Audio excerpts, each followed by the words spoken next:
Shalom dan selamat pagi pada saudara yang dikasihi Tuhan. Kita sangat bersyukur kepada Tuhan karena pada pagi ini kita masih dapat beribadah bersama-sama. Walaupun tidak seperti dulu di mana kita dapat berkumpul di dalam gereja, tapi dalam seperti ini juga melalui media ini pun kita masih berdapat bersama di tempat masing-masing. Dan kita tahu dimanapun kita beribadah, Tuhan itu tidak terbatas. Tuhan tidak dibatasi dengan waktu dan tempat. Tuhan ada di mana-mana. Inilah yang memberikan dorongan bagi kita dan memberikan kekuatan bagi kita untuk meneruskan ibadah sekalipun tidak dapat bersama-sama di dalam gereja. Terima kasih juga kepada kepimpinan jemaat di ICC karena mempercayakan saya untuk menyampaikan firman Tuhan pada pagi ini dengan tema gereja menjadi gereja yang sejati. Yang dipetik daripada firman Tuhan di dalam Wahyu pasal 3 ayat 7 sampai yang ke-13. Sebelum kita teruskan firman Tuhan ini, mari kita ambil masa untuk berdoa kepada Tuhan. Bapa kami yang di sorga, kami mengucap syukur karena kami dapat bersama-sama beribadah pada pagi ini. Walaupun tidak berkumpul di dalam gereja, tapi kami sangat percaya dengan kekuasaan Tuhan yang tidak terbatas dengan waktu dan tempat. Di mana saja anak-anak-Mu beribadah pada pagi ini Tuhan, Engkau hadir, Engkau ada dan memberkati. Apapun keperluan dalam ibadah ini, Engkau turut terlibat ya Tuhan. Oleh itu Tuhan, kami mohon supaya sepanjang ibadah ini kami dapat beribadah dengan baik. Tidak ada gangguan semada daripada sekitar kami atau daripada luar. Dan khususnya ya Tuhan, supaya tidak ada gangguan tentang elektrik karena kebanyakan daripada kami ini beribadah melalui online ya Tuhan, dan supaya tidak ada gangguan tentang tenaga yang diperlukan untuk meneruskan ibadah pada pagi ini. Terima kasih Tuhan. Ketika firman-Mu disampaikan, terima kasih juga ya Tuhan karena Roh Tuhan akan turut berbicara dengan cara Tuhan sendiri di dalam hati, di dalam pikiran kami masing-masing, supaya apa yang disampaikan itu dapat ditangkap dengan jelas oleh anak-anak-Mu. Oleh itu Tuhan, berbicaralah dengan cara Tuhan sendiri, sesuai dengan kemampuan anak-anak Tuhan untuk mengerti pada pagi ini. Terima kasih Bapa.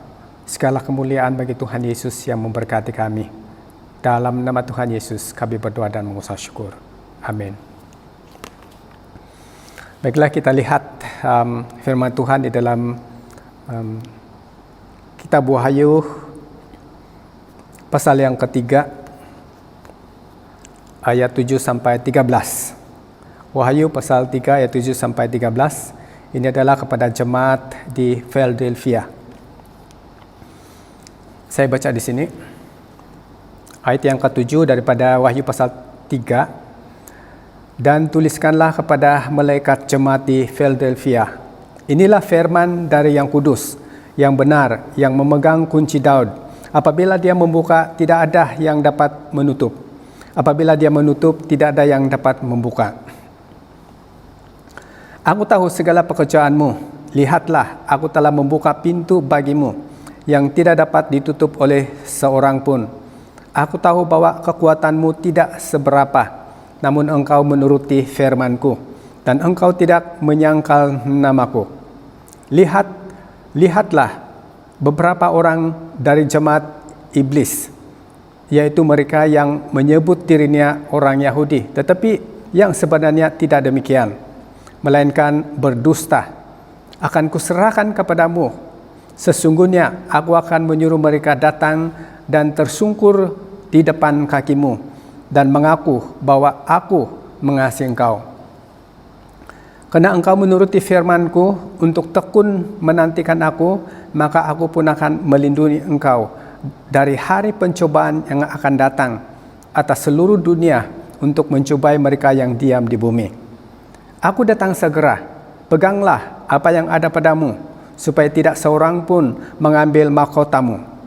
Barang siapa menang, ia akan kujadikan soko guru di dalam bait suci Allahku, dan ia tidak akan keluar lagi dari situ. Dan padanya akan kutuliskan nama Allahku, nama kota Allahku, yaitu Yerusalem baru yang turun dari sorga dari Allahku, dan namaku yang baru. Ayat 13, siapa bertelinga hendaklah yang mendengarkan apa yang dikatakan Roh kepada jemaat-jemaat. Saudara yang dikasihi Tuhan, Philadelphia adalah satu kota yang subur. Tanah yang subur untuk tanaman anggur, karena tanah di Philadelphia ini banyak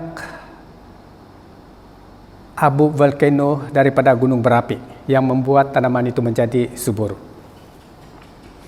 Dan kota Philadelphia juga ini sangat terdedah dengan gempa bumi, di mana kota ini pernah hancur pada tahun 17 Masehi kena gempa bumi.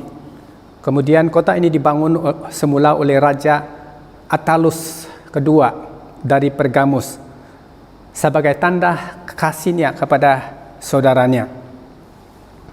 Kota ini dinamakan Philadelphia sebagai tanda kasihnya kepada saudaranya.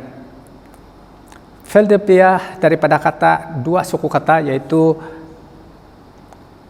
Pelos yang bermaksud kasih dan Adolphos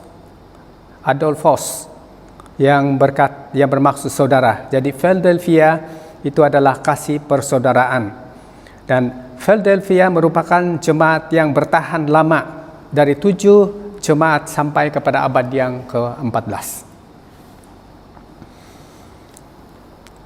Kita lihat yang pertama daripada kota Philadelphia ini, atau jemaat di Philadelphia ini. Kita lihat bagaimana Yesus di dalam memperkenalkan diri di dalam jemaat di Philadelphia ini. Setiap jemaat itu, kalau kita baca daripada jemaat yang pertama dan seterusnya, Yesus selalu memperkenalkan dirinya dengan berbagai cara atau berbagai bentuk. Sebagai contoh, kalau di dalam jemaat Efesus, Yesus memperkenalkan dirinya sebagai yang memegang ketujuh bintang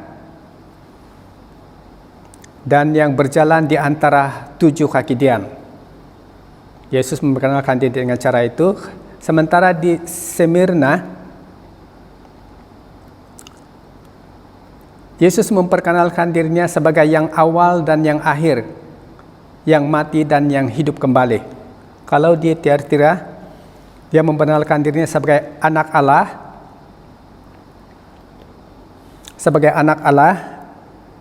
matanya yang bagaikan nyala api dan kakinya bagaikan tembaga.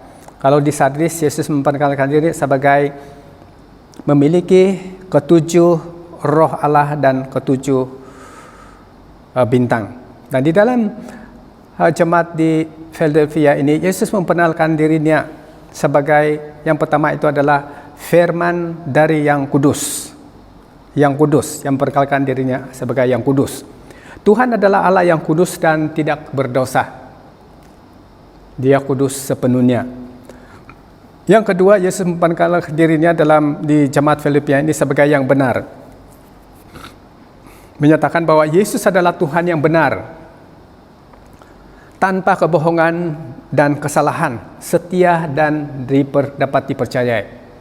Yesus adalah benar sepenuhnya. Di dalam Yohanes pasal 14 ayat 6 mengatakan, "Akulah jalan dan kebenaran dan hidup.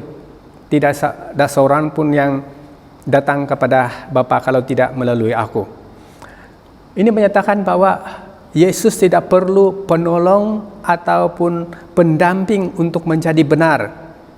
Jadi jangan tambahkan apa-apa atau siapa-siapa untuk membenarkan Yesus. Karena Yesus itu sendiri adalah kebenaran. Dia mutlak benar. Dan tidak perlu orang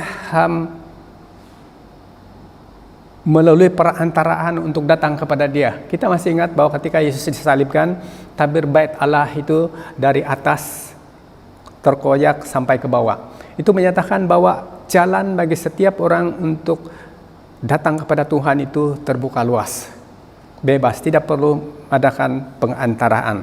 Karena Yesus sesungguhnya mutlak benar, yang benar. Dan yang ketiga itu, Yesus memperkenalkan dirinya sebagai yang memegang kunci Daud. Yang memegang kunci Daud. Dalam Yesaya 22 ayat 22 berkata, "Aku akan menaruh kunci rumah Daud ke atas bahunya. Apabila dia membuka, tidak ada yang dapat menutup. Apabila dia menutup, tidak ada yang dapat membuka." Yesus memegang kunci Daud. Kunci ini melambangkan otoritas untuk masuk. Memiliki kunci berarti memiliki otoritas sepenuhnya. Di mana apabila dia membuka, tidak ada yang dapat menutup. Apabila dia menutup, tidak ada dapat yang membuka. Di dalam Matius pasal 16 ayat 9 mengatakan, kepadamu akan kuberikan kunci kerajaan sorga. Apa yang kau ikat di dunia ini akan terikat di sorga. Dan apa yang kau lepaskan di dunia ini akan terlepas di sorga. Tuhan memberikan kunci sorga dan Tuhan itu adalah pemegang kepada kunci utama. Selanjutnya dalam ayat yang keempat, kita melihat Yesus memuji jemaat di Philadelphia. Saya baca kembali dalam ayat yang ke-8. Aku tahu segala pekerjaanmu. Lihatlah, aku telah membuka pintu bagimu yang tidak dapat ditutup oleh seorang pun. Aku tahu bahwa kekuatanmu tidak seberapa, namun engkau menuruti firman-Ku dan engkau tidak menyangkal nama-Ku. Aku tahu segala pekerjaanmu. Itu berarti bahwa Tuhan memperhatikan. Dia memperhatikan setiap kita. Tuhan terlibat di dalam setiap pekerjaan kita. Karena Dia tahu segala pekerjaan kita. Bagaimana Tuhan tahu segala pekerjaan kita? Karena Dia terlibat di dalam setiap yang kita lakukan. Ini jelas dikatakan di dalam Roma 8:28 bahwa Allah turut bekerja dalam segala sesuatu untuk mendatangkan kebaikan bagi mereka yang mengasihi Dia. Tuhan peduli dengan kita. Bagaimana Dia terlibat di dalam kehidupan kita? Karena Dia turut bekerja dalam kehidupan kita. Dia tahu segala pekerjaan kita. Tuhan bertanggung jawab kepada jemaat-Nya. Tuhan itu mengasihi sungguh-sungguh dengan jemaat-Nya. Tidak ada yang tersembunyi bagi Tuhan. Saudara dikasih Tuhan, mengetahui bahwa tidak ada yang tersembunyi bagi Tuhan dan Tuhan turut bekerja di dalam kehidupan kita, ini seharusnya mendorong kita bersemangat untuk melayani Tuhan. Berani menghadapi cabaran sebab Tuhan beserta dengan kita. Bersukacita melayani Tuhan dengan pujian dan ibadah yang sejati. Karena Dia senantiasa beserta dengan kita. Jadi apa yang kita boleh lakukan dari semua ini, dari kebaikan Tuhan kepada kita ini, mengucap syukur senantiasa kepada Tuhan. Kita bersyukur kepada Tuhan. Pujian Yesus yang kedua adalah dia katakan bahwa aku tahu kekuatanmu tidak seberapa, namun engkau menuruti firman-Ku dan engkau tidak menyangkal nama-Ku. Dan inilah di antara sebab, ini adalah di antara alasan kenapa pintu dibuka bagi jemaat Philadelphia. Walaupun kekuatan mereka tidak seberapa, tetapi mereka taat kepada firman Tuhan. Apa yang dikatakan mereka buat, mereka tidak menyangkal nama Tuhan.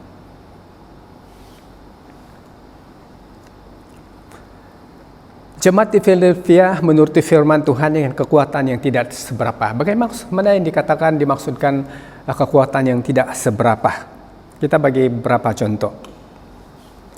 Musa di dalam Keluaran pasal 4 ayat 2, Musa melakukan mukjizat dengan tongkat. Kita masih ingat cerita ini, di mana setiap mukjizat itu Musa hanya menggunakan tongkat. Tongkat, satu benda yang begitu sederhana. Samson di dalam Hakim-Hakim pasal 15 ayat 15, Samson ini dia membunuh 1000 tentara Palestin dengan tulang rahang keledai. Di dalam peperangan yang seperti ini, seharusnya perlawanan itu adalah senjata dengan senjata, besi dengan besi. Tapi Samson hanya menggunakan tulang rahang keledai, sesuatu benda yang begitu sederhana, tidak seberapa, tidak setanding dengan senjata para musuhnya. Yang ketiga, Daud mengalahkan Goliat raksasa itu dengan umban. Dalam 1 Samuel pasal 17, kita masih ingat cerita ini. Bagaimana mungkin seorang raksasa yang besar itu, yang mempunyai lembing, mempunyai pedangnya, perisainya, seorang ahli perang itu, hanya dikalahkan dengan umban. Atau sekarang itu mungkin boleh katakan seperti itu, lastik saja. Satu benda yang begitu sederhana. Seterusnya Elisa, dikatakan dalam 2 Raja 4:2, dia mengisi banyak bejana dengan minyak dari botol minyak seorang janda. Dari botol minyak seorang janda, dia mengisi banyak bejana dengan sedikit minyak dari botol seorang janda. Kita tahu bahwa seorang janda itu adalah miskin, dia kekurangan, dia tidak mampu. Bagaimana boleh mengisi banyak bejana dengan minyak yang sedikit itu? Ini adalah sesuatu yang luar biasa, perkara yang sebenarnya yang begitu sederhana. Dan seterusnya, roti jelai seorang anak dipakai untuk memberi makan 5.000 orang. Yohanes pasal 6. Roti jelai anak ini hanya 5 roti dan 2 ikan untuk 5.000 orang. Itu adalah sesuatu yang tidak seberapa. Terlalu kecil. 5 roti dan 2 ikan itu terlalu kecil untuk 5.000 orang laki-laki. Tidak termasuk yang ibu-ibu dan anak-anak. Sungguh sederhana. Tetapi Tuhan memakai semuanya itu. Kita lihat bagaimana Allah bekerja. Bagaimana Allah bekerja? Kita lihat di dalam 1 Korintus. Kita baca dulu ini dalam 1 Korintus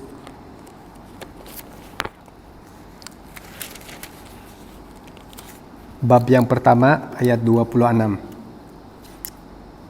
1 Korintus pasal yang 1 ayat 26 sampai 28. Ingat saja saudara-saudara, bagaimana keadaan kamu ketika kamu dipanggil. Menurut ukuran manusia, tidak banyak orang yang bijak, tidak banyak orang yang berpengaruh, tidak banyak orang yang terpandang. Tetapi apa yang bodoh bagi dunia dipilih Allah untuk memalukan orang-orang yang berhikmat, dan apa yang lemah bagi dunia dipilih Allah untuk memalukan orang yang kuat.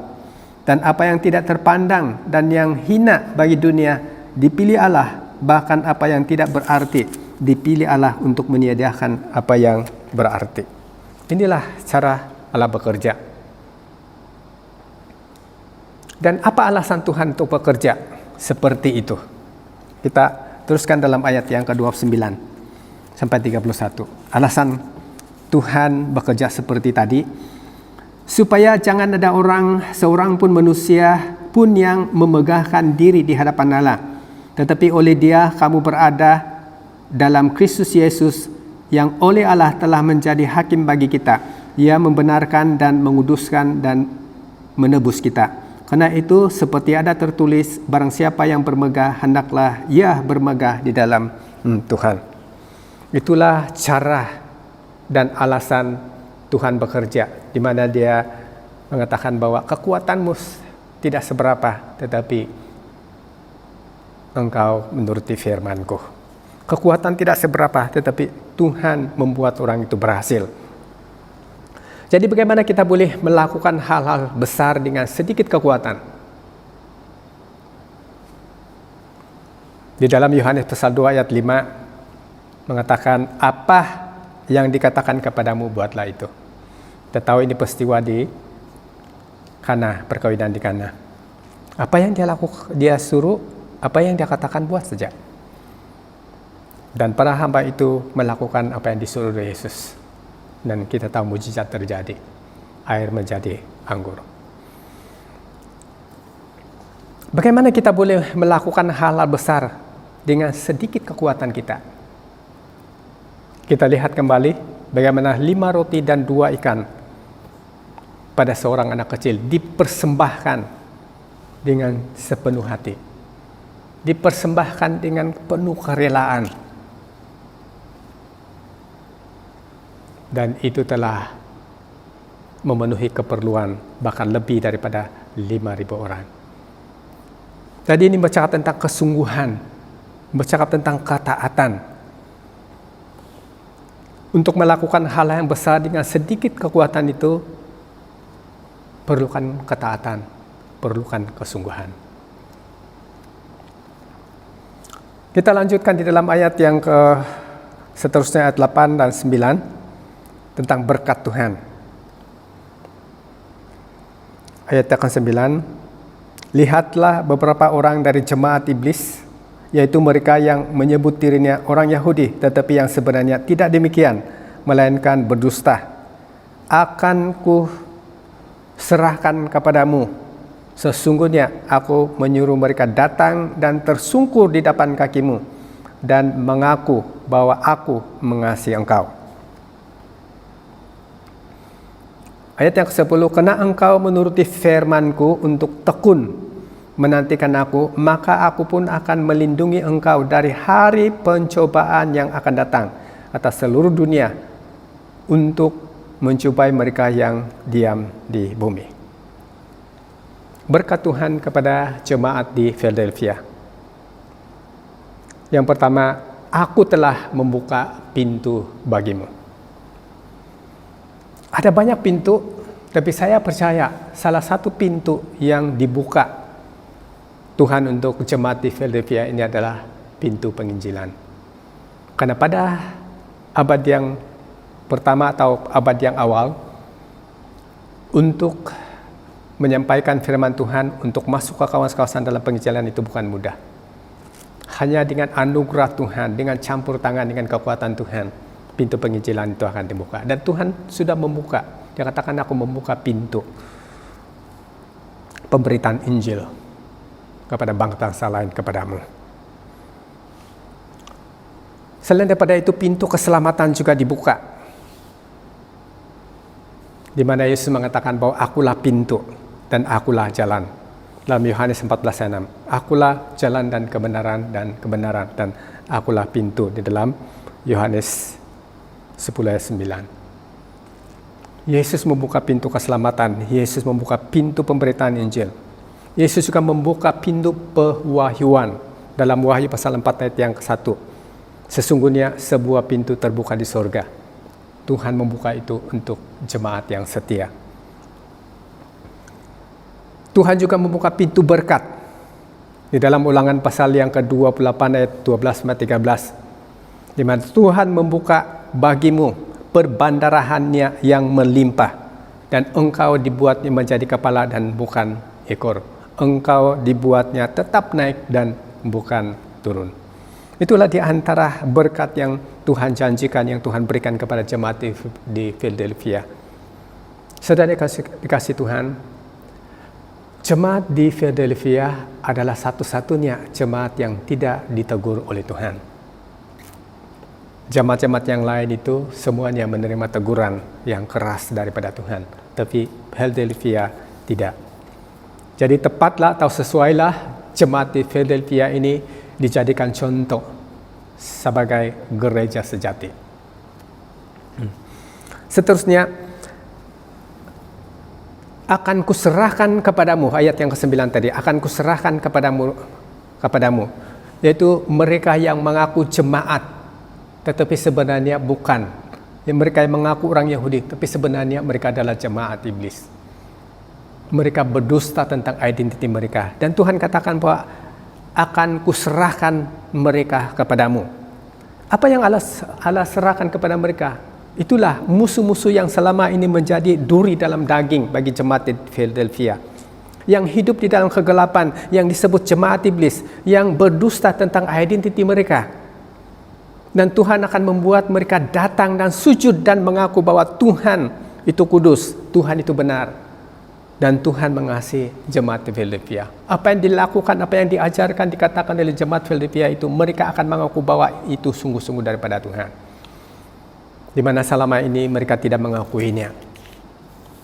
Dan orang-orang seperti ini, Tuhan katakan, saya akan serahkan kepadamu. Oleh karena mereka taat kepada firman Tuhan. Mereka setia, mereka tidak menyangkal Tuhan. Kemudian seterusnya, dia katakan, aku akan melindungi engkau pada hari pencobaan yang akan datang atas seluruh dunia. Dilindungi maksudnya dijaga atau diawasi supaya tidak terkena walau sedikit pun kesusahan atau bencana. Kita umpamakan itu seperti makanan di atas meja. Makanan di atas meja dan kita tutup itu dengan tudung, dengan sajih, supaya tidak ada habuk yang kotor yang mencemarkan makanan itu, atau tidak ada serangga atau lalat yang mencemarkan makanan itu, dilindungi, ditudungi. Dan begitulah gambaran tentang perlindungan penjagaan Tuhan bagi jemaat yang sejati, bagi jemaat yang mengasihi Dia, bagi jemaat yang melakukan firman Tuhan, bagi jemaat yang tidak menyangkal nama Tuhan. Saya masih ingat pada 20 hari bulan 4 yang lalu, tahun ini juga, kira-kira pukul 5.40 pagi. Dan ketika saya berdoa pagi itu, ada suara yang berkata begini, mengatakan bahwa dalam 3 tahun dari sekarang ada kejadian,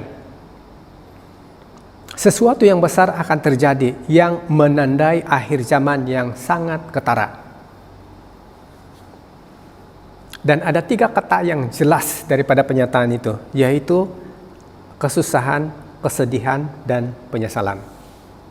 Sebenarnya penyataan ini sudah diberikan, sudah Tuhan nyatakan pada bulan Jun 2019, di mana pada waktu itu Tuhan mengatakan 5 tahun dari sekarang sesuatu yang besar akan terjadi. Siapkan diri, jaga hati, hidup kudus, hidupkan iman dengan perbuatan.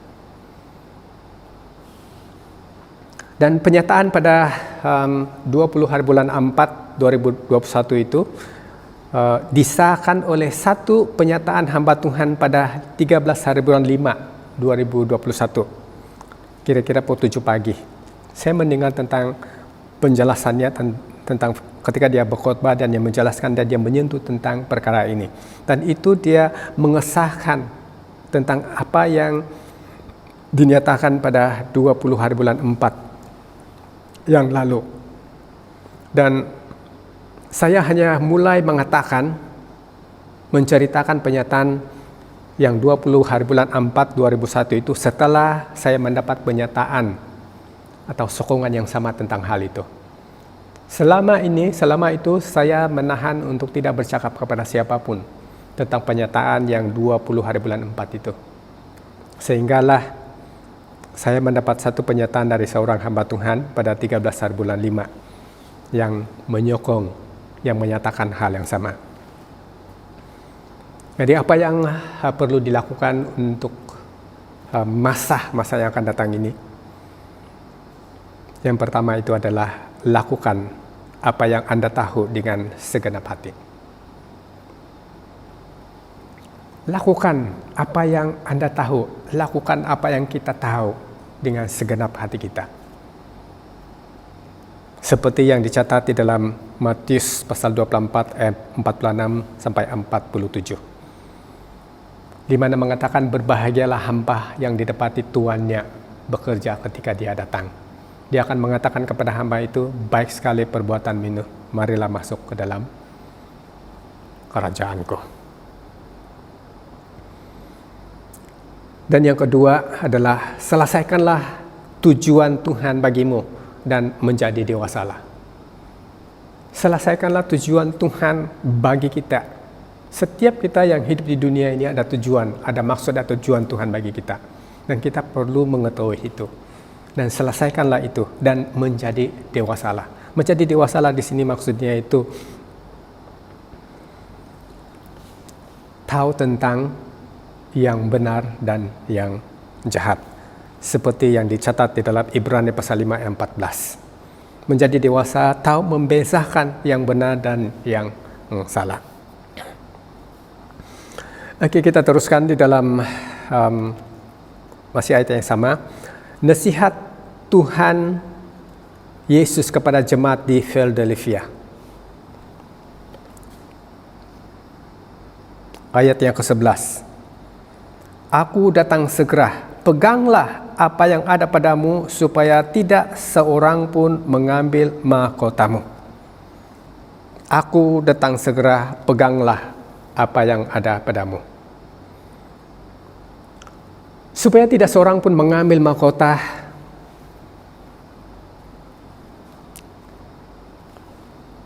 Itulah ketaatan yang kita boleh berikan kepada Tuhan. Supaya tidak ada seorang pun yang mengambil mahkota yang Tuhan berikan kepada kita, maka respon kita itu adalah mentaati Tuhan. Apa yang Tuhan sudah berikan, apa yang Tuhan telah berikan kepada kita, peganglah itu. Peganglah itu dengan sungguh-sungguh. Yaitu ketaatan menuruti firman Tuhan. Kesabaran untuk menghadapi aniaya. Tidak menyangkal Tuhan walaupun mempunyai kekuatan yang tidak seberapa, tapi tetap berpegang kepada firman Tuhan. Dan tidak menyangkal nama Tuhan. Kita semua punya kekuatan yang tidak seberapa. Tetapi apabila kita taat kepada Tuhan, taat kepada firman Tuhan, Tuhan akan menyingkapkan hal-hal baru, perkara-perkara baru kepada kita. Dan semua itu akan memberi kekuatan kepada kita dan akan memberikan kesiapsiagaan bagi kita. Bagaimana kita menghadapi masa-masa yang akan datang. Dan yang lebih penting di situ adalah apa yang Tuhan nyatakan kepada kita itu akan membuat kita bertahan untuk tidak menyangkal Tuhan. Bahkan tidak akan jatuh di dalam pencobaan untuk menyangkal Tuhan. Aku datang segera. Di dalam kitab Wahyu pasal 22 ayat 7, 12 dan 20, 3 kali Yesus mengatakan bahwa aku datang segera. Ini adalah perkara yang serius. Tuhan akan datang segera. Jadi respon kita tentang hal ini adalah berdoa dan berjaga. Sesuai dikasih Tuhan, mungkin ada orang yang sudah bosan dengan pesan ini. Aku datang segera, aku datang segera. Dari sejak dahulu sampai sekarang, aku datang segera. Tapi Tuhan tidak pernah datang.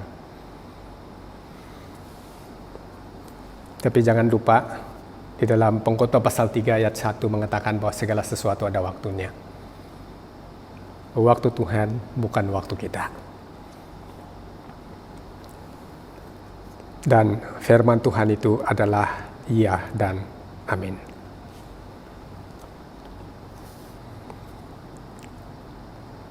Mahkota, dia katakan, peganglah. Aku datang segera, peganglah apa yang padamu, supaya tidak seorang pun mengambil mahkotamu. Mahkota adalah hak istimewa setiap orang percaya sebagai upah daripada kesetiaan kepada Tuhan. Maka Tuhan berikan mahkota. Ada banyak mahkota. Ada mahkota kehidupan, ada mahkota abadi, kemenangan, ada mahkota kebenaran, kemuliaan, ada mahkota emas, keselamatan, pengetahuan, keagungan. Tapi yang penting di sini bahwa Tuhan sudah memberikan kita mahkota. Peganglah supaya tidak ada seorang pun yang mengambil mahkota yang ada padamu. Dan mahkota itu adalah sebagai satu upah karena kesetiaan kita kepada Tuhan. Oleh itu, tujukan mata kita kepada mahkota upah dan peliharalah iman sampai Tuhan datang. Dan ketika dia datang nanti, kita akan mendengar perkataan dari mulut Tuhan sendiri. Seperti yang tertulis dalam Matius 25 ayat 1. Baik sekali perbuatanmu itu, hai hambaku yang baik dan setia.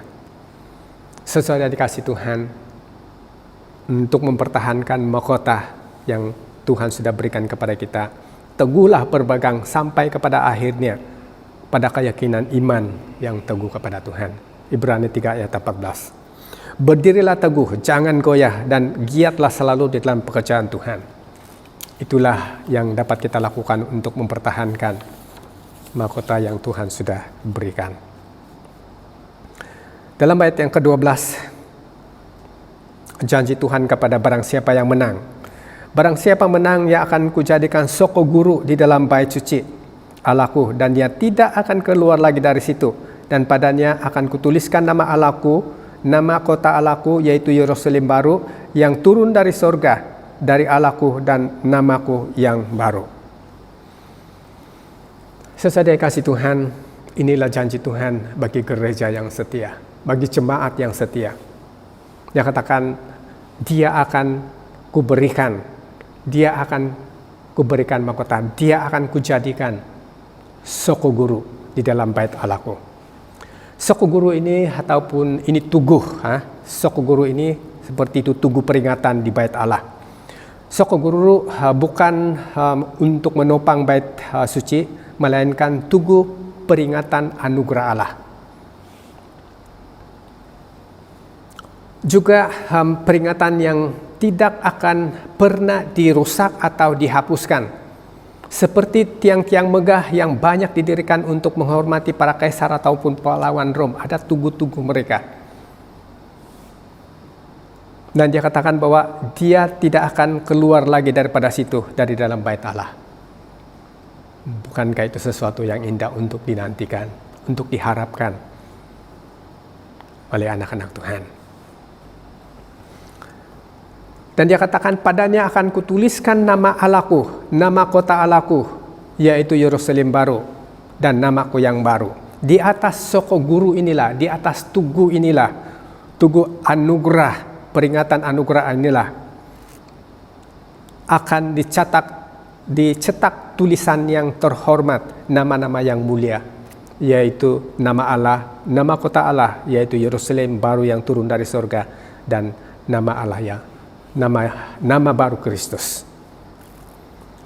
Saudara dikasih Tuhan, gereja sejati dibentuk atas dasar kasih persaudaraan di dalam Kristus. Gereja sejati sekalipun kekuatannya tidak seberapa, tetapi tetap menuruti firman Tuhan, akan diberkati Tuhan. Perjuangannya akan Tuhan buat berhasil. Saya melihatkan seperti gereja HCC ini, kekuatan tidak seberapa. Kekuatan gereja tidak seberapa. Tapi ketaatan dan kesetiaan kepada Tuhan, kekeluargaan, kasih persaudaraan itu begitu kuat sekali di dalam gereja HCC ini. Di mana kalau di gereja HCC ini hanya seorang penetua saja. Bandingkan dengan gereja yang lain, ada lebih daripada 5 atau 10 penetua. Kekuatanmu tidak seberapa, tetapi itulah kekuatanmu sebenarnya.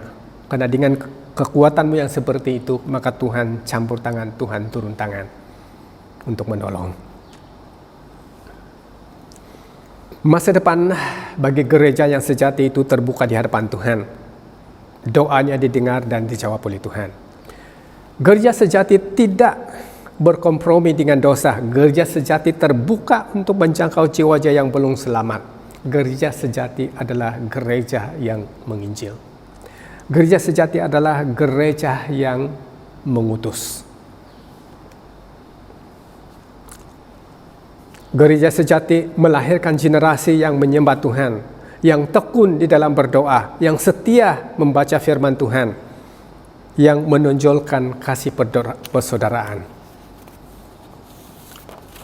Gereja sejati menghidupkan imannya dengan perbuatan, tidak berhenti mengasihi jiwa-jiwa yang terhilang. Gereja sejati bersatu dalam kasih persaudaraan, tidak menyangkal nama Tuhan, tetapi mengakui kedaulatan Tuhan atas gerejanya. Gereja sejati sekalipun menghadapi banyak kesusahan, tetapi tetap setia kepada Tuhan. Gereja sejati menanti-nantikan kedatangan Tuhan Yesus yang kedua kali, atau menanti-nantikan pengangkatan. Gereja sejati mempersiapkan jemaatnya, mengajarkan jemaatnya berita akhir zaman, mempersiapkan tentang kedatangan Tuhan. Gereja sejati mempersiapkan jemaat menjadi seperti 5 gadis yang bijaksana. Mari kita berdoa. Bapa di sorga, terima kasih. Pemberitaan firman Tuhan sudah disampaikan, dan Engkaulah yang berbicara terus di dalam hati anak-anak-Mu, supaya mereka semakin mengerti ya Bapa. Hamba-Mu tidak dapat menjelaskan sepenuhnya firman Tuhan ini, tapi kami bersyukur Karena firman Tuhan mengingatkan kami, di dalam kekuatan yang tidak seberapa itu, Tuhan terlibat, Tuhan campur tangan, Tuhan turut bekerja. Terima kasih ya Tuhan. Terima kasih Roh Kudus karena Engkau sudah bicara memimpin kami di dalam pembelajaran firman Tuhan ini pada pagi ini. Terima kasih. Segala kemuliaan bagi Tuhan Yesus, dan biarlah firman Tuhan yang didengar itu Tuhan terus berbicara dalam hati kami, yang akan menuntun perjalanan hidup kami, yang akan mengawasi bibir kami, mata kami, dan telinga kami, supaya apa yang dilihat adalah yang menyenangkan Tuhan. Apa yang diucapkan adalah yang membangun, yang penuh dengan kasih. Apa yang didengar adalah hal-hal yang menyenangkan. Terima kasih ya Tuhan. Terima kasih. Segala kemuliaan bagi Tuhan yang memberkati kami. Di dalam nama Tuhan Yesus Kristus, kami berdoa dan mengucap syukur. Amin.